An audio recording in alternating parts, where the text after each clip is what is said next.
Benarlah kata Nabi, man ra'ani fil manam fasayarani yaqظah. Siapa yang bermimpi ketemu aku akan bertemu aku dalam keadaan jaga. Disebut jaga mimpi, disebut mimpi kok terasa jaga. Ya. Alhamdulillahirabbil alamin. Cinta Allah dulu baru berzikir. Cinta Rasulullah dulu baru bersalawat. Allah kepada hambanya adalah turunnya surat Al-Fatihah.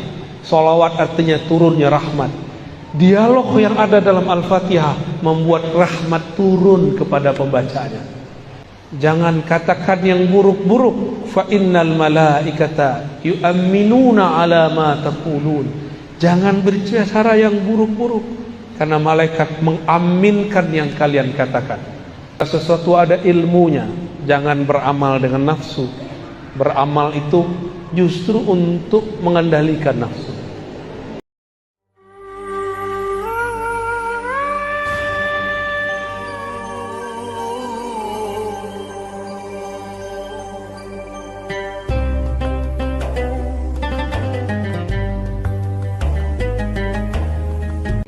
Mau bahas tentang apa? Akidah, fikih, tasawuf. Torikoh. Mau torikoh yang mana? Torikoh akhir zaman ya. Suatu kali saya datang ke suatu tempat. Dalam tanya jawab ada yang bertanya. Apa pertanyaannya?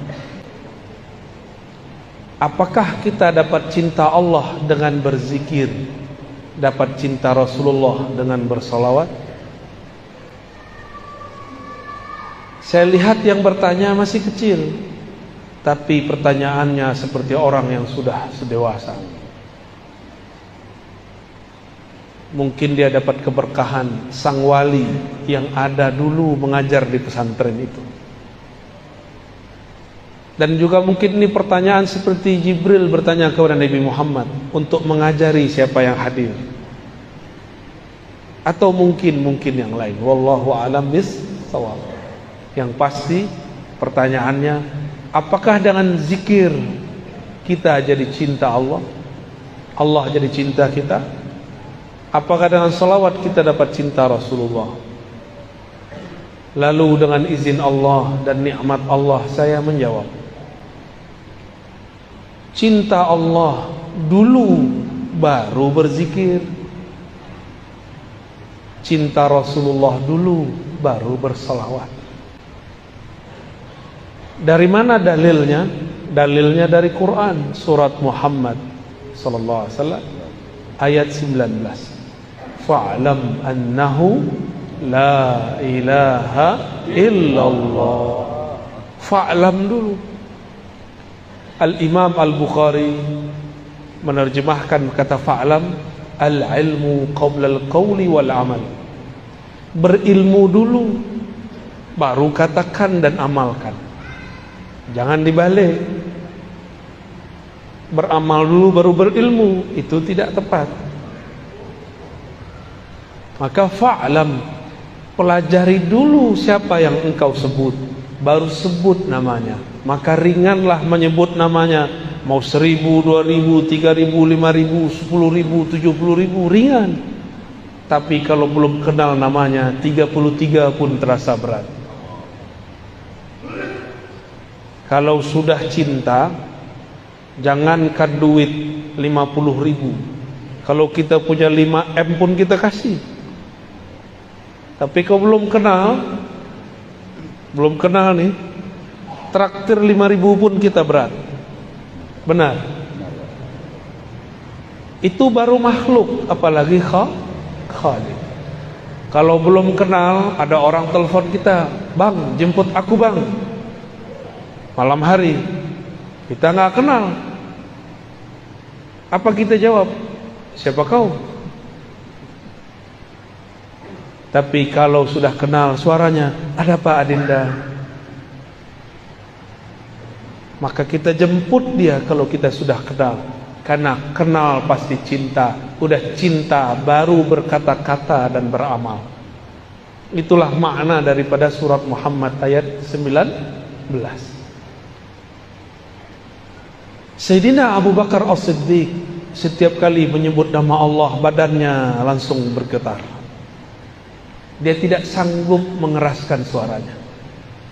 Maka dikenallah Sayyidina Abu Bakar As-Siddiq, zikirnya lembut. Dalam bahasa Arab, az-zikr al-khafi atau sirri, zikir yang yang lembut. Karena dia kenal siapa yang dia sebut.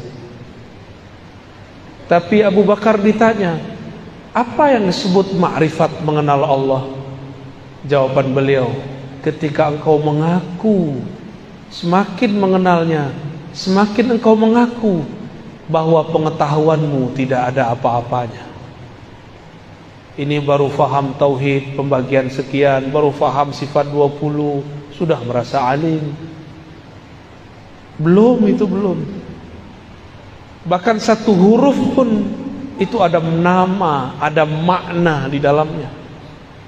Kita baca al-lafaz Allah, alif di situ sudah ada maknanya.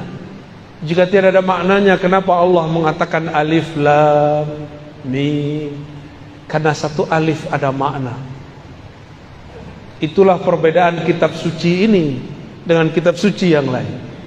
Kitab suci Al-Quran, jika diterjemahkan, terjemahannya bukan Quran, namanya terjemahan. Al-Qurannya bukan itu, karena terjemahan dari makhluk, sedang Quran bukan dari makhluk. Maka tidak sah solat pakai terjemahan. Allahu Akbar, dengan nama Allah yang Maha Pengasih lagi Maha Penyayang. Segala puji milik Allah Rabbul Alamin, pencipta alam semesta. Nggak sah, solatnya langsung batil. Ya, itu solatnya langsung batil. Al-Quran turun dari sananya sudah bahasa Arab, maka dapat dipastikan gak usah pakai hadis palsu. Bahasa langit, bahasa Lauh Mahfuz, bahasa surga, bahasa para malaikat, itu bahasa Arab yang murni. Cukup ini. Bahkan Allah pun berkalam-kalam dengan hambanya dengan bahasa Arab. Dalilnya apa? Allah turunkan di arasnya surat Al-Fatihah. Jadi salah satu oleh Nabi ketika beliau diangkat Mi'raj, Allah langsung turunkan surah Al-Fatihah. Dialog Nabi dengan Allah. Bismillahirrahmanirrahim, itu pembuka. Sayyidina Nabi SAW membuka lagi, Alhamdulillahi Rabbil Alamin. Allah jawab, Hamidani abdi, hambaku telah memuji-mujiku. Setelah Alhamdulillah apa? Ya, bangun petidur nih. Ar-Rahmanir Rahim. Apa kata Allah? Asna alayya abdi, hambaku sangat banyak memujiku. Maliki yaumiddin, sama Allah juga jawab begitu. Wali abdi ma sa'al, Allah tambahkan, apa yang dia minta aku pasti kasih. Iyyaka na'budu wa iyyaka nasta'in, sampai akhir Allah mengatakan aku kasih, aku beri. Maka tiadalah orang mendirikan makna Al-Fatihah lalu membacanya dengan lisannya, melainkan Allah Ta'ala kabulkan semua hajatnya kalau baca Fatihahnya benar. Ya, kalau baca Fatihahnya, saya sudah baca Fatihah kok nggak sampai-sampai, berarti Fatihahnya belum dialog, dengan Allah Subhanahu wa Ta'ala. Ketika Nabi naik ke arasy Allah, Allah turunkan di situ, maka ada ayat yang belum tertulis sebagai ilmu Al-Quran. Dalam ilmu Al-Quran disebut dengan ma'rifatu makan nuzulil ayat, mengetahui tempat turunnya ayat. Belum ada yang menyebut arsy, samawi, ardi, yang baru ada. Laili nahari, turun siang hari, turun malam hari. Makki madani, turun di Mekah, turun di Madinah.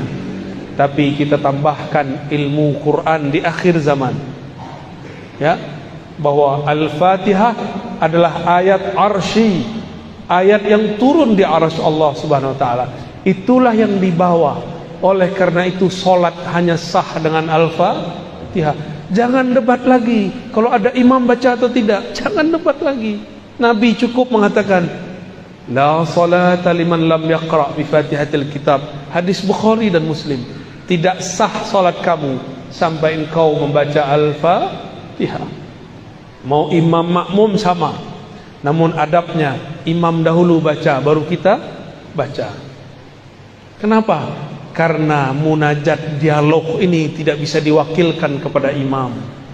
Meskipun ahli fikih bilang bahwa kalau imam baca cukup bagi makmum, betul, itu jaminan. Tapi jika dia seorang hamba, dia harus berdialog dengan Rabbnya. Maka saya termasuk orang yang sangat kagum dengan mazhab Imam Muhammad bin Idris Syafi'i. Beliau berdasarkan hadis ini mengatakan, mau imam mau makmum wajib baca Al-Fatihah, karena dialog munajat hamba tidak dapat diwakilkan kepada seorang sahaja. Jadi gak usah debat, Pak. Debat itu belakangan, hadisnya tidak ada perdebatan. Yang tidak boleh baca keras-keras di belakang, atau baca aja lebih dahulu dari imam. Itu yang tidak boleh. Jadi dialog di arah sana bukan dengan tasyahud yang kita baca at-tahiyatu lillah. Itu hadisnya kurang sahih, bahkan tidak sahih. Yang sahih adalah dialog arsyah, ayat arsyah, surat Al-Fatihah. Oleh karena itu membaca ayat-ayat yang ada di Al-Fatihah, 7 ayatnya wajib secara mutlak. Membuat salat menjadi sah atau salat menjadi tidak sah. Guru-guru kami yang ahli ma'rifat mengkalamkan kepada kami, apakah salawat Allah kepada hambanya? Maka beliau mengatakan, salawatullah ala abdihi suratul Fatihah. Salawat Allah kepada hambanya adalah turunnya surat Al-Fatihah. Salawat artinya turunnya rahmat. Dialog yang ada dalam Al-Fatihah membuat rahmat turun kepada pembacanya. Oleh karena itu, kalimat di hadisnya la salata, tidak dianggap salat. Liman la yaqra, liman lam yaqra, bagi yang tidak qara'a. Apa arti qara'a? Jama'a bainaz zahir wal batin. Qara'a bahasa Arab artinya menggabungkan zahir dan batinnya, baru disebut qiraah. Inna alaina jam'ahu wa qur'anah. Quran di situ artinya kumpulkan. Berarti orang yang disebut membaca Al-Quran, orang yang mengumpulkan batinnya dan zahirnya dalam satu lafaz. Gimana? Tadi sudah baca qira'a Al-Fatihah belum? Belum ya? Lain yang dibaca, lain yang dikumpulkan ingatan dengan kolbu. Dari kolbulah kita membaca Al-Fatihah. Bismillahirrahmanirrahim. Dengan nama Allah. Allah itu bahasa kolbu. Ar-Rahman, yang mengasihi, yang maha kasih, yang maha sayang. Kasih sayang bukan ada di badan, bukan ada di muka. Tidak ada namanya muka terkasih, yang ada kolbu yang mengasihi. Kalau wajah cantik, tapi kalau kolbu di dalamnya ada kasih sayang, maka bismillahirrahmanirrahim turunnya ke dalam kolbu.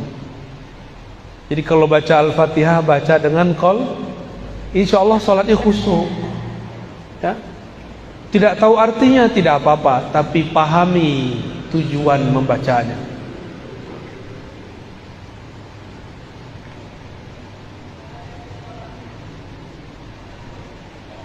Lalu kembali ke pertanyaan yang tadi. Saya menjawab dengan apa tadi? Sebelum engkau zikir, cintalah kepada Allah.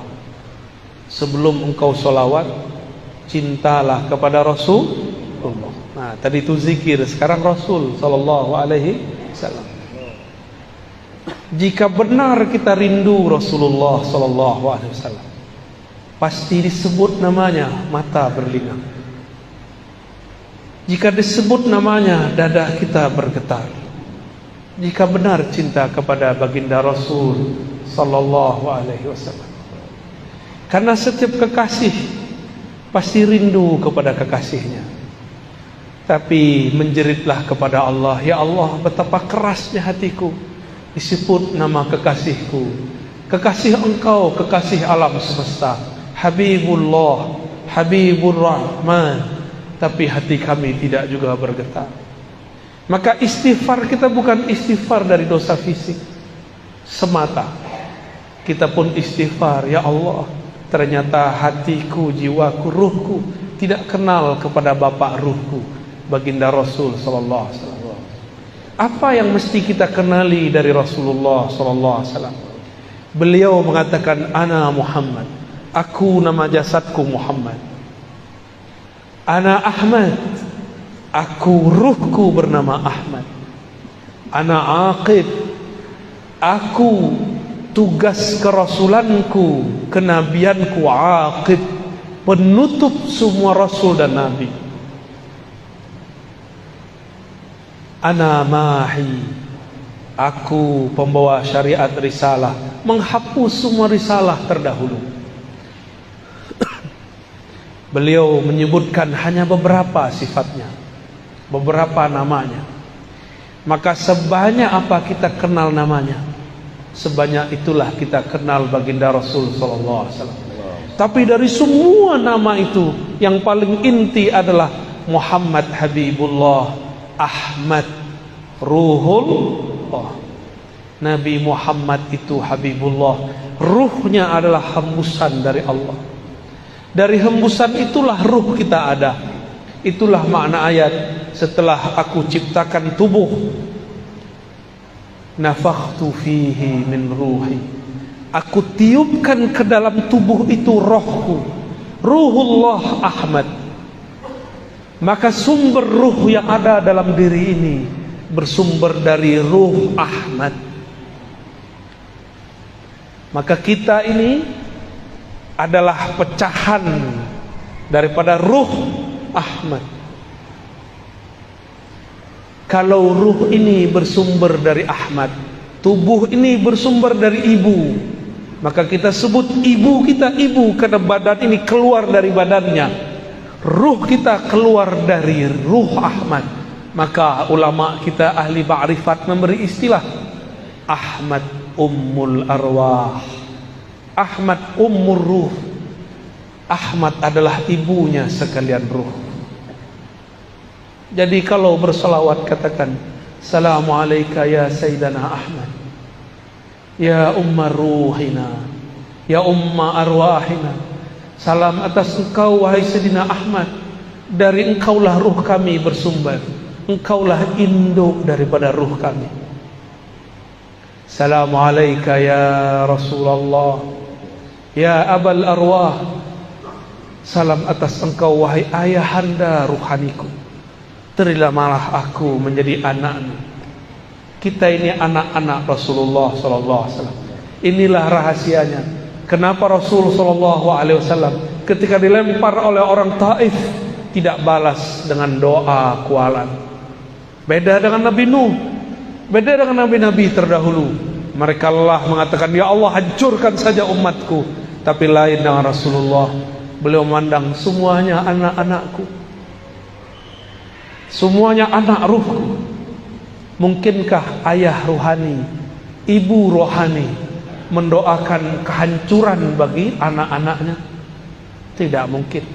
Itu mungkin ayah ibu lagi lupa diri. Rasulullah tidak pernah lupa. Jadi bapak ini saya lihat ada beberapa yang suka marah ke anaknya ini. Terlihat dari raut keningnya ya. Semarah-marah kita jangan bilang matilah kau, jangan. Cilakalah kau, jangan. Setan kau, jangan. Kalau lagi marah Pak, kutuknya begini, jadi wali Allah kau. Amin ya Rabbal. Jadi ulama lah kau. Jadi orang alim lah kau. Kalau kita mengutuk anak dengan begitu, jangan dibodoh-bodohi. Karena lewat malaikat doa amin. Nabi SAW menegur seorang yang sedang sakit. Apa kata dia?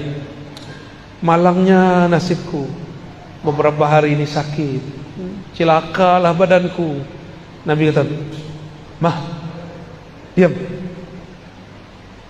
Jangan katakan yang buruk-buruk. Fa innal malaikata yu'minuna ala ma taqulun. Jangan berbicara yang buruk-buruk, karena malaikat mengaminkan yang kalian katakan. Ya, sepakat ya. Jangan ngutuk anak dengan yang buruk. Kalau ngutuk dengan yang baik Pak. Taib. Sudah faham kenapa Nabi berbeda dengan Nabi Nuh. Walaupun umurnya 950 tahun, Nabi Muhammad cuma 63 tahun secara fisik. Tapi ruhani Nabi lebih tua dari Nabi Nuh. Ruhani Nabi Muhammad itu induknya ruh Nabi Nuh. Maka Nabi Nuh tidak sanggup melewati kemuliaan ruh Nabi Muhammad sallallahu alaihi wasallam. Maka kalau bersolawat Pak, saya ijazahkan satu solawat, dibaca dalam hati. Assalamualaikum ya abati ya Rasulullah. Atau pakai tambah, Assalatu wassalamu alayka ya abati ya Rasulullah.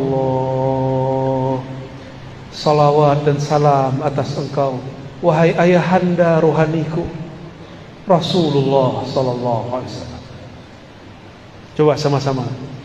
As-salatu wassalamu alayka ya abati ya Rasulullah. Salam atas engkau, salam rindu atas engkau, wahai ayah rohani kami. Terimalah kami menjadi anak-anak rohani. Amin ya Rabbal. Al-Fatihah. Ar-Rahman. Iya. Syurut.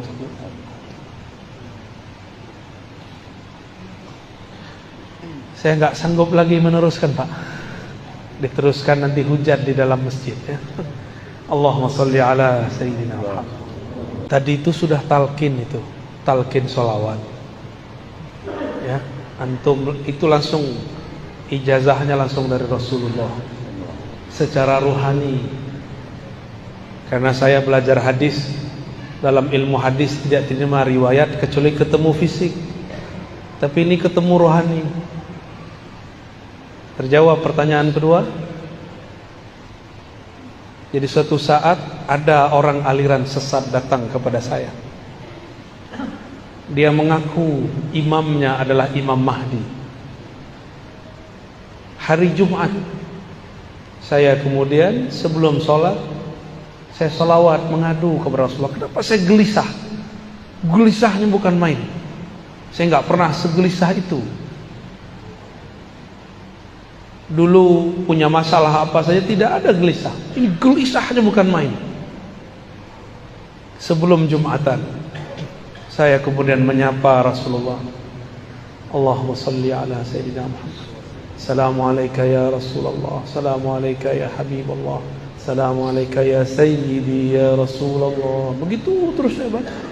Wahai Rasulullah, wahai Rasulullah, syafaatkan aku, syafaatkan qalbuku, syafaatkan pikiranku, badanku. Kenapa ini gelisah? Tiba-tiba Allah masukkan saya ke alam yang bukan alam ini. disebut tidur bukan tidur, disebut jaga bukan jaga. Ya, jadi ini bukan bagian ahli hadis, ini bagian ahli rohani. Di saat itu seakan-akan beliau berkalam, bacalah assalamu alayka atau assalatu wassalamu alayka ya abati ya Rasulullah. Pas mau azan saya sadar lagi, terbangun lagi. Maka benarlah kata Nabi, man ra'ani fil manam fasayarani yaqظah. Saya akan bermimpi ketemu aku, akan bertemu aku dalam keadaan jaga. Disebut jaga mimpi, disebut mimpi kok terasa jaga. Ya. Alhamdulillahirabbil alamin. Tapi ingat, saya bukan orang suci. Kan tadi tanya ya, saya sebenarnya malu menceritakan ini. Ya. Nanti ada orang hasad bilang, Ustaz, gak boleh cerita mimpi. Mana dalilnya? Mana dalil gak boleh cerita mimpi? Gak ada dalilnya. Tapi jangan terlalu berlebihan dengan mimpi. Biasa aja, ya. Orang mimpi belum tentu dia wali. Sebagaimana yang tidak mimpi belum tentu tidak wali. Ya. Paham? Jadi mimpi itu terjemahan dari alam sadar. Kita ini punya kesadaran alam bawah sadar. Dia sadar tapi di alam bawah sadar. Ini ternyata maksud kalam Nabi. Bainama ana naimun wal yaqazah. Antara aku tidur dan bangun, itu disebut alam bawah sadar. Nabi sudah sebut istilahnya 14-15 abad yang lalu. Ahli psikologi baru menemukan istilahnya sekarang. Mereka sebut trans, tapi mereka pun bingung trans itu apa. Karena trans yang mereka tahu cuma Trans Jakarta, Pontianak, Singkawang. Allahumma salli ala Sayyidina Muhammad. Bila pertanyaan berikutnya kita bagi sesi.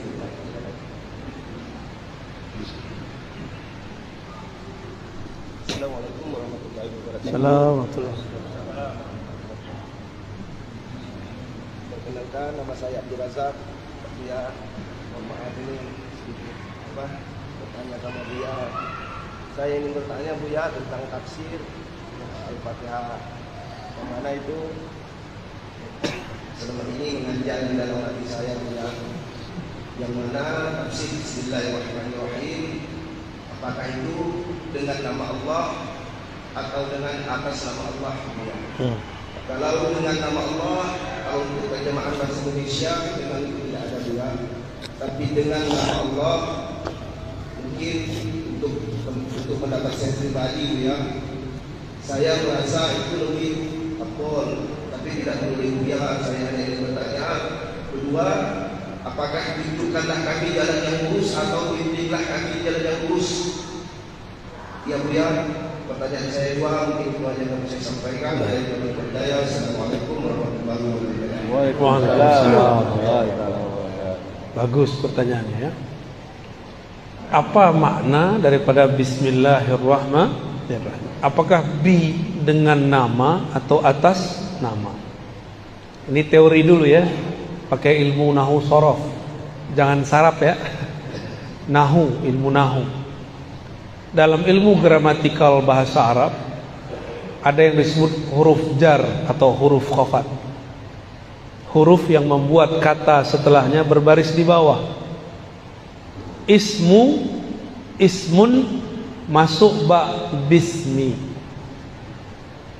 Masuk ba bismi. Huruf jar itu saling mewakili makna satu sama lain. Ini contoh. Sebelum masuk basmalah ada ba tapi bukan di bismillah, di ta'awuz. A'udzu billahi minasy syaithanir rajim. A'udzu billah. Aku berlindung bi. Apa arti bi di situ? Kita terjemahin biasanya apa? Aku berlindung kepada Allah atau dengan Allah? Kepada. Maka bi bermakna ila atau ala. Maka huruf jar saling mewakili makna satu sama lain. Contoh, apa tuh lafaz kalau lagi kita baca sholawat? Bibak kata, ada satu lafaznya, ente ngantuk. Bibakkah, bi diartikan fi, bi dengan tapi diartikan fi. Wulidtu bi Makkah, aku dilahirkan bukan dengan Mekah tapi di Mekah. Sudah berapa arti ba? Sudah 2. Ya. Maka bismillah ini bismillah apa? Ulama kita mengartikan ini ba isti'anah, ba minta tolong. Ada yang mengartikan ini ba istizan, minta izin. Ada macam-macam ba. Ada yang mengartikan fi, dalam nama Allah, dengan nama Allah. Lebih tinggi mana, orang yang bawa nama atau di dalam nama? Nama tidak pernah terpisah dari yang punya nama. Ini Ar-Razi, ya ini badannya. Maka saya yang di dalam nama Ar-Razi itu.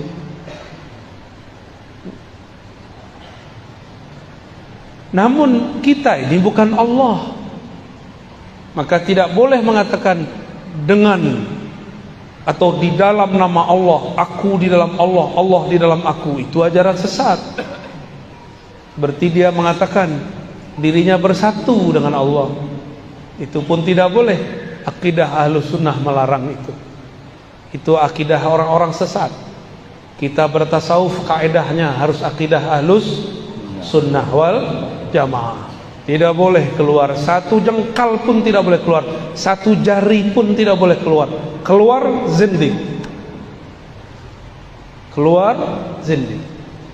Maka rasakan saja apa makna yang tumbuh dari kata ba.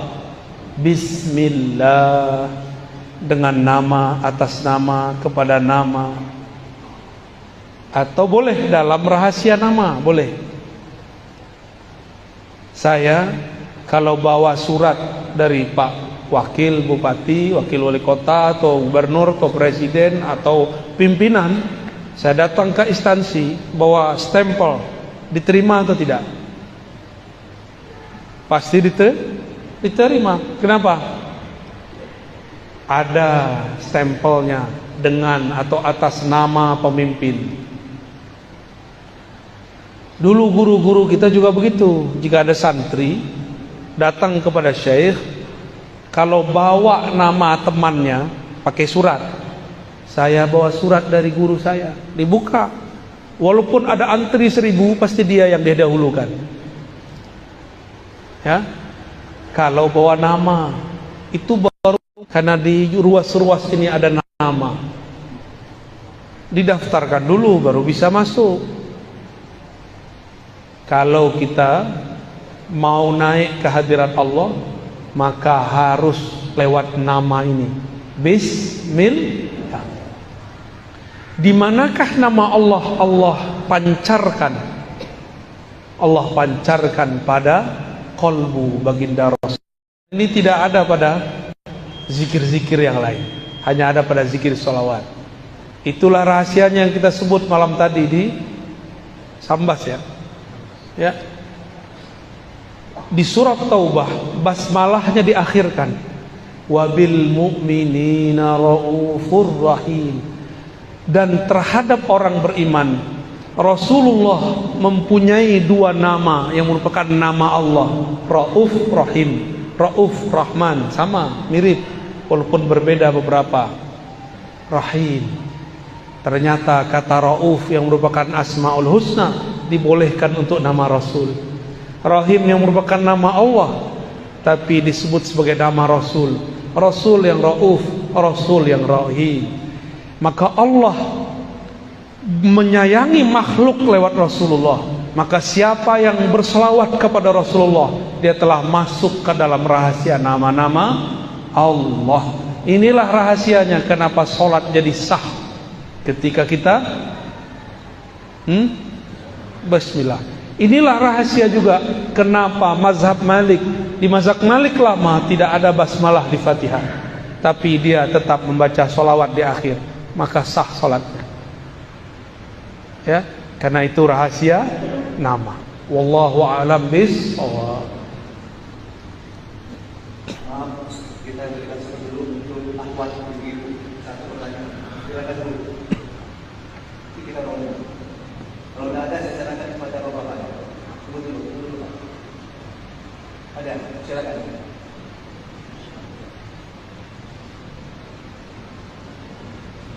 Jadi, apa Ustaz sebagai pertanyaan? Apakah jika kita beramal tanpa mengharapkan apapun dari orang lain sudah termasuk beramal ikhlas karena Allah Subhanahu wa taala? Baik, sekian, terima kasih. Baik. Ya, beramal tidak berharap apapun. Ini bagian dari bab al-ikhlas. Tidak berharap ke orang, tapi masih berharap kepada Allah. Maka ikhlas pun bertahap.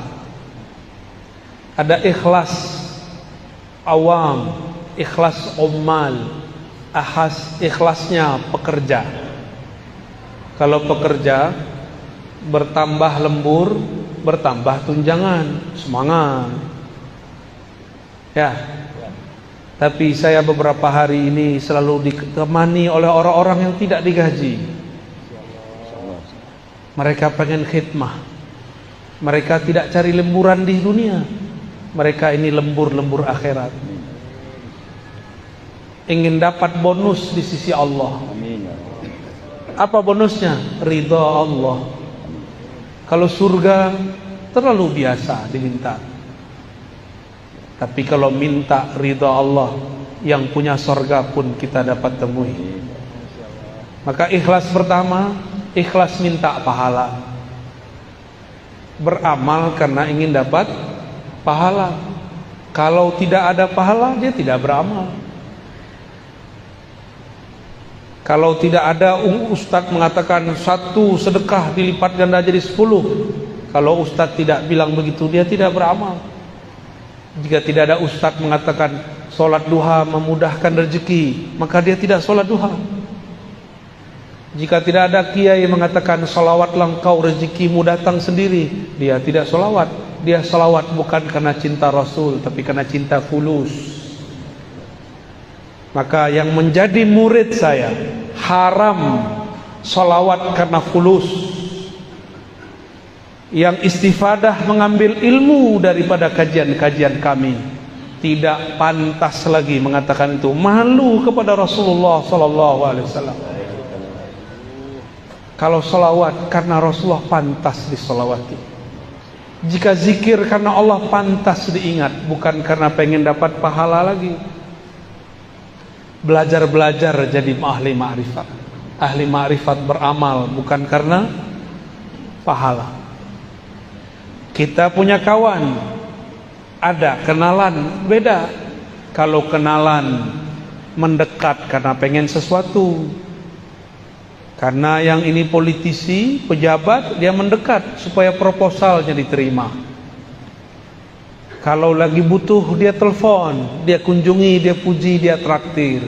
Kalau lagi nggak perlu, dia tinggalkan. Beda dengan kawan, kawan sejati, teman sejati.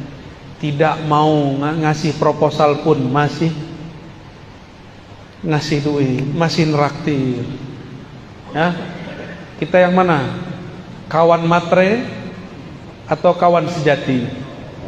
Umat matre atau umat sejati? Umat hamba matre atau hamba sejati? Hamba sejati yang menghambakan dirinya kepada Allah karena memang dirinya hina, Allah maha mulia. Ya, jadi mulai detik ini, pagi ini, jangan lagi amalkan amal-amalan. Kalau mau beli rumah, sholawat sekian. Bukan begitu cara memahaminya. Boleh amal begini, tapi dengan niat yang diganti. Ya Allah, jika tidak punya rumah membuat aku lupa kepada Engkau. Maka ya Allah, berikanlah aku rumah berkah solawat kepada Rasulullah. Boleh, ya. Sehingga jika aku punya rumah, ya Allah, aku tambah banyak berselawat kepada Rasulullah. Itu Allah kabulkan langsung tuh kalau antum benar. Karena Allah pencemburu. Allah pencemburu. Allah tidak mau terbersit di kalbu kekasihnya sesuatu yang mengganggunya. Ya Allah, jika ini menggangguku, wujudkanlah dia dan jangan jadikan dia penghalang antara aku dan engkau. Allah wujudkan dalam waktu yang dia mau dan tentukan, bukan di waktu yang kita mau dan tentukan. Fi waqtil ladzi yurid la fi waqtil ladzi turid. Maka ikhlas tertinggi, ikhlas al-arifin, ikhlas orang-orang yang arif, yang kenal Allah, yang dia selawat karena dia mengenal Rasulullah dan ingin menjadi umat sejatinya Rasulullah. Kalau enggak jadi umat sejatinya fulus. Dan orang-orang yang berwirid karena pengen menarik rezeki, dia akan lelah setiap hari. Karena nunggu-nunggu, saya sudah zikir, kenapa tidak ada rezeki yang ketarik? Ya, yang paling lucu datang ke seorang ustadz plus dukun, uskun. Kata si ustadz, baca ini rezekimu lancar. Tapi ustadznya rezekinya mandek. Datang ke ahli zikir, ngasih sholawat supaya engkau punya mobil, dia enggak punya mobil. Main-main namanya itu ya. Itu membuat kita syak. Jangan. Sekarang salawat hanya untuk Rasulullah sallallahu alaihi, zikir hanya untuk ridha Allah subhanahu wa ta'ala. Jadi silakan saudariku dinaikkan ikhlasnya. Tadi ikhlasnya sudah bagus, tidak berharap ke makhluk, sekarang berharap kepada Khalik. Apa yang diharapkan bukan hal-hal yang fisik, tapi hal-hal yang bersifat rohani. Rohani intinya rahmatullah, kasih sayang Allah. Kalau sudah kasih, berapapun kita beri. Ya, Allahu a'lam bis-shawab.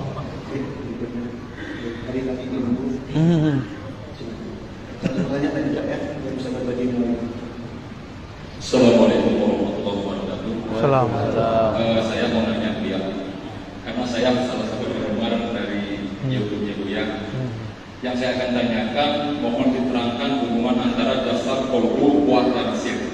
Itu aja beliau. Assalamualaikum warahmatullahi wabarakatuh. Assalamualaikum. Jasad ini perangkat, yang mengendalikan adalah raja. Rajanya qalbu. Si raja ini di dalam struktur dia memerintah, ada lagi rajanya. Ada raja di atas raja. Itulah fuad. Si fuad inilah yang menggerakkan, memutuskan, kamu begini, kamu begitu. Qalbu itu berubah-ubah. Sumyal qalbu litaqallubih. Disebut qalbu karena dia berubah-ubah. Tapi kalau sudah menjadi fuad, dia punya pendirian. Dia punya pendirian, ya. Dia punya yang disebut dalam bahasa Arab mauquf atau mauqif, tempat dia berpendirian.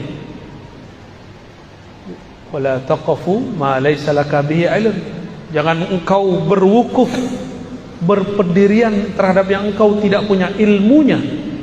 Maka ilmu itu ada di fuad, karena inna sam'a wal basara wal fuada, sesungguhnya sama, basar, fuad semuanya akan ditanya, diminta pertanggungjawaban, mas'ula, ditanya oleh Allah Subhanahu wa ta'ala.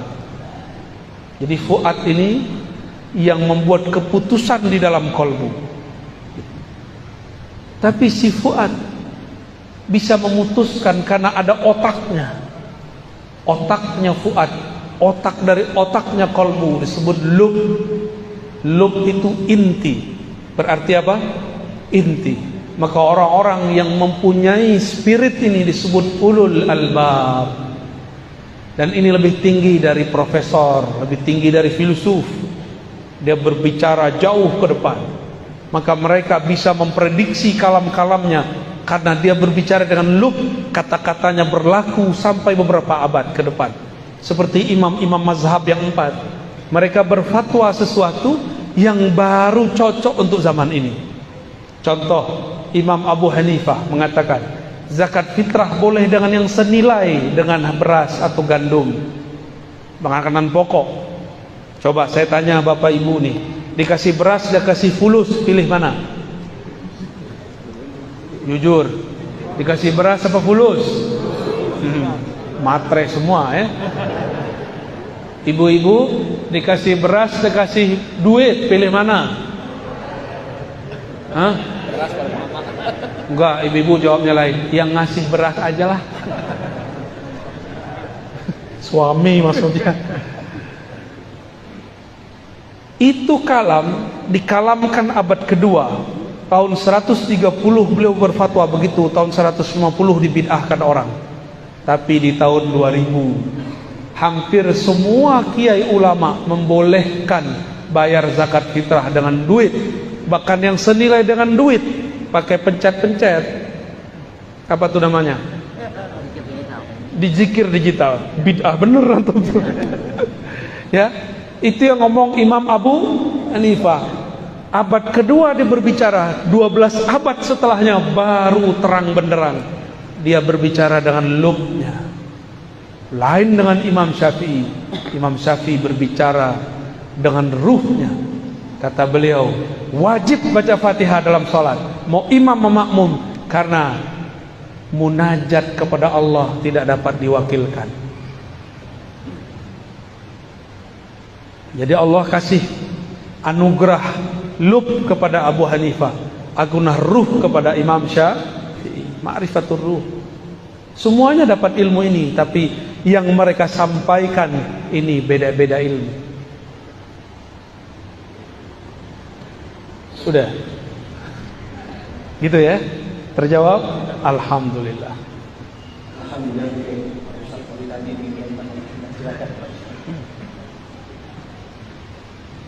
Ya.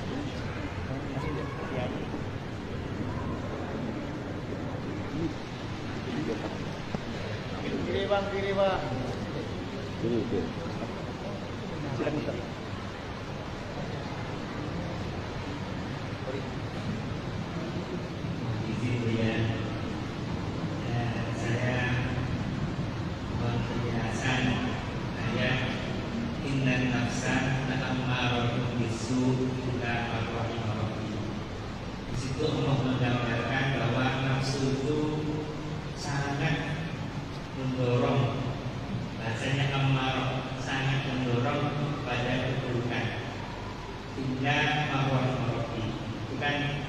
Kecuali orang yang disayang oleh Allah. Yang ingin saya tanyakan, sebenarnya kita bedakan antara nafsu dengan yang bukan nafsu, bagaimana ya? Terus kemudian untuk menjadi marwah imarati, orang yang disayang oleh Allah. Masya Allah, ini pertanyaan puncak ya, terakhir ya. Pertanyaannya betul-betul husnul khotimah. Amin. Innan nafsa la ammaratun bisu. Panjang itu bisu, karena emang su itu panjang. Sesungguhnya nafs, jiwa, diri, punya diri. Diri ini yang zahir. La, pakai la di situ sungguh, bukan la tidak. Disebut lam taukid, sungguh. Ammarah, bukan amarah. Ammarah berarti banyak memerintah, banyak mendorong, banyak mengajak kepada su. Tuh panjangan. Su artinya keburukan, keburukan, keburukan, keburukan. Dalam keburukan ada keburukan, setelah keburukan ada lagi efek dari keburukan. Maka tidak ada satu maksiat kecuali berimbas kepada maksiat berikutnya, terus bertali-tali. Dan ini pemutusnya cuma satu, illa, kecuali man rahima rabbi, kecuali yang disayangi oleh Allah. Rahmat Allah turunnya ke dalam kolbu saat seseorang anak kecil wafat. Keluarga Rasulullah, cucunya wafat, Nabi menangis. Sahabat bertanya, jadi sahabat ini dulu kaku-kaku awalnya, Nabi lah yang melembutkan kolbu mereka. Kata sahabat ini, ya Rasulullah, Apa-apa ini? Kenapa engkau nangis? Ini namanya niyahah. Apa arti niyahah?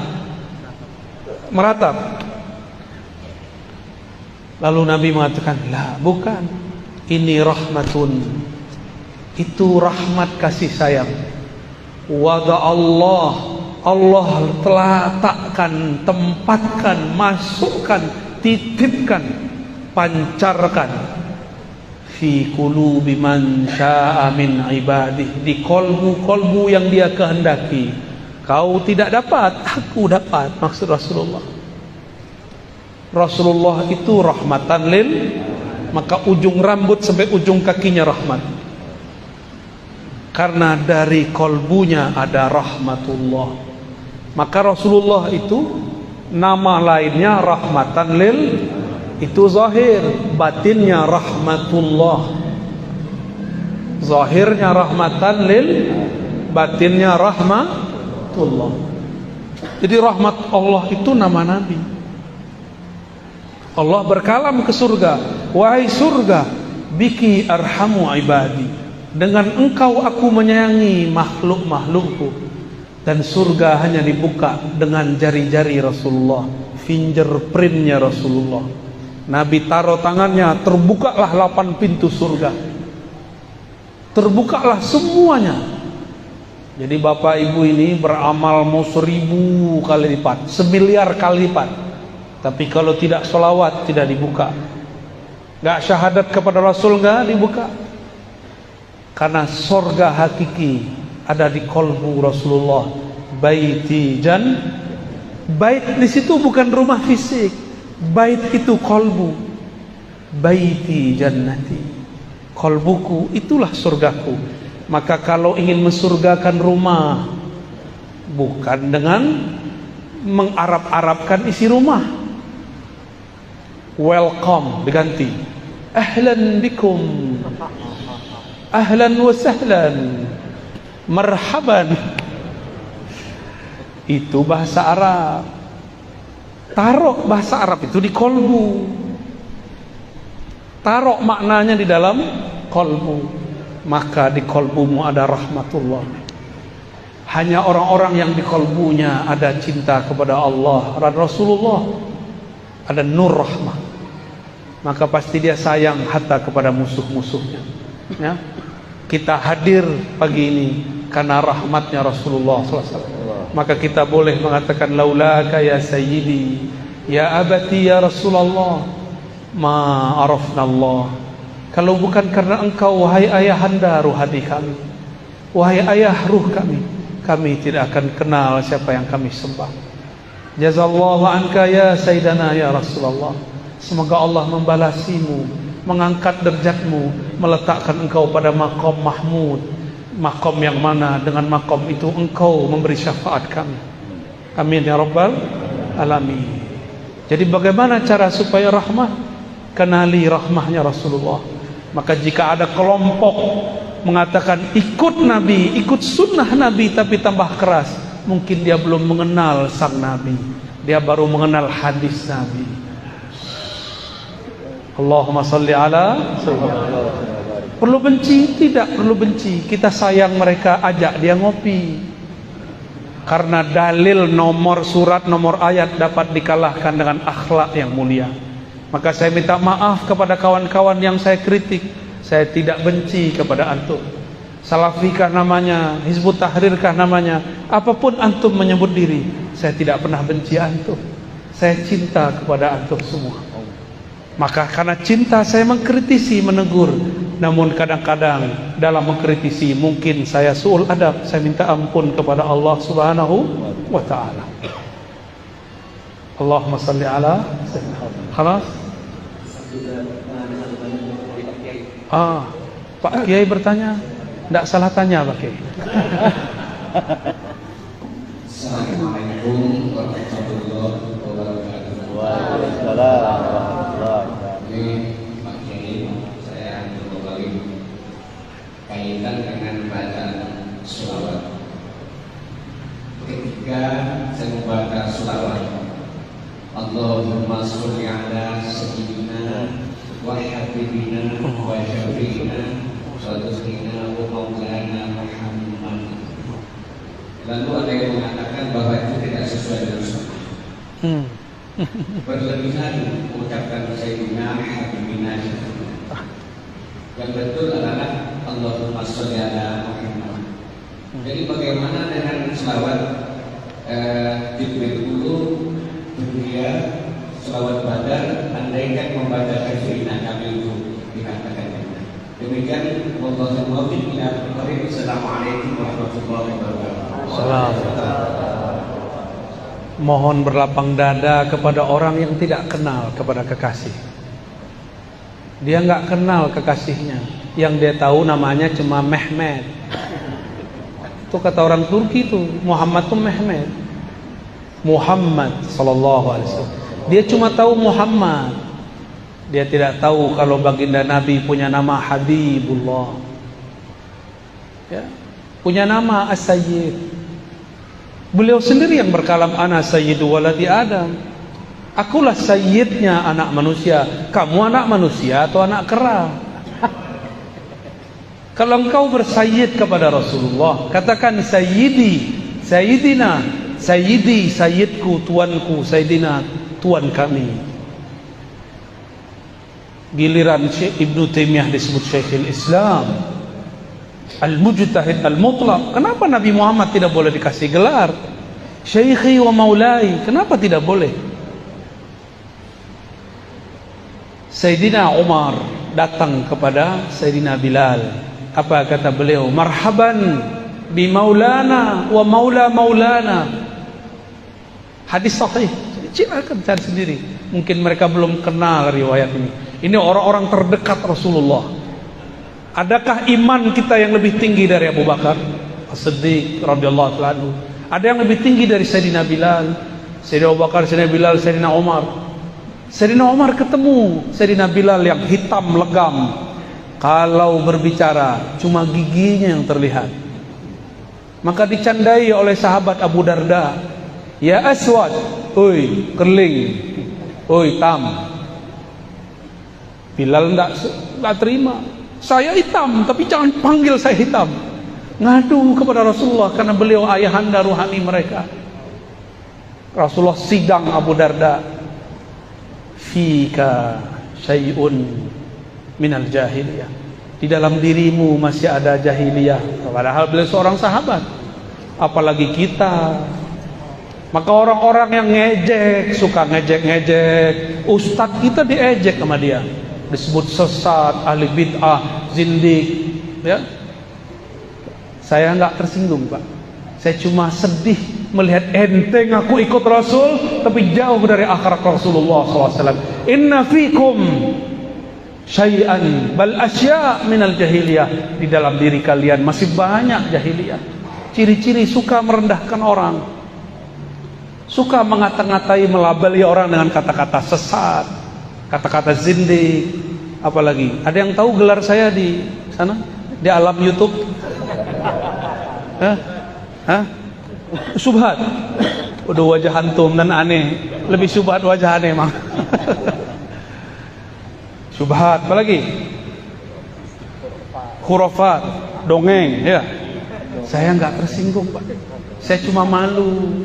Orang kok ngaku ikut sunnah Nabi, manhaj Rasul, manhaj salaf, tapi kok akhlaknya jauh dari salafus saleh. Nggak ada salaf begitu. Salafnya salaf sahabat Nabi. Ketika ada seorang sahabat cuma mengolok-olok, belum menghina, ini menghina. Sahabat cuma mengolok-olok. Datanglah Sayyidina Umar. Sayyidina Umar mengatakan, anta maulana, engkau tuan kami, sayyid kami. Wa maula maulana, dan tuan yang dimerdekakan oleh tuan kami. Dulu ternyata Bilal itu budak, dimerdekakan oleh Abu Bakar As-Siddiq. Abu Bakar dipanggil oleh Sayyidina Umar maulana. Maka maulana ini bisa kepada Allah, bisa kepada Rasul, bisa kepada guru. Ya, gimana? Ada semua. Datang Sa'ad bin Mu'az, hadis Sahih Bukhari, hadis Sahih Al-Bukhari. Antum percaya Sahih Bukhari nggak? Kalau aneh percaya tiap hari. Dulu kita 15 tahun bolak-balik. Sa'ad bin Mu'az ketika datang, dia ini seorang guru hakim qadhi di kampungnya dan sangat adil. Kata beliau, "Kumu li sayyidikum." Berdirilah kalian, sambutlah sayyid kalian. Nabi melihat anaknya, cucunya Al-Hasan Al-Husain alaihimassalam sedang bergelut asik bermain. Lucunya Sayyidina Al-Hasan, indahnya Sayyidina Al-Husain. Kata Nabi, "Huma syabab, huma sayyida syababil jannah." Mereka berdua ini sayyid pemuda-pemuda surga. Nanti di surga nggak ada orang sumuran antum, ada yang sumuran aneh. Nggak ada sumuran Pak Kiai, adanya sumuran aneh Pak Kiai, 33 sampai 35. Ya, mohon maaf yang sudah agak tua ya. Seumuran Nabi Isa diangkat 33 tahun lebih kurang. Seumuran itu umur puncak orang mulai menapaki jalan spiritual rohani. Baru nanti kematangannya sampai di umur 40 secara fisik. Tapi Nabi Isa sudah 40 di umur 30-nya. Maka jangan tertipu oleh angka-angka. Angka itu cuma hitungan badan. Angka sejati adalah kedekatan engkau kepada Allah Subhanahu wa ta'ala. Jika Sayyidina Al-Hasan Husain disayyidkan Nabi, Sa'ad bin Mu'az disayyidkan Nabi, Sayyidina Bilal seorang budak azan disayyidkan Nabi, Abu Bakar disayyidkan oleh sahabat-sahabat, maka Nabi Muhammad Sayyidus Sadah, Sayyidul Habaib, Sayyiduna Sayyidul Alamin, penghulu alam semesta. Kalau dia kurang kenal, kita maklumi. Maka saya katakan Pak Kiai, wa'arid anil jahili, jangan layani orang-orang tidak mengerti.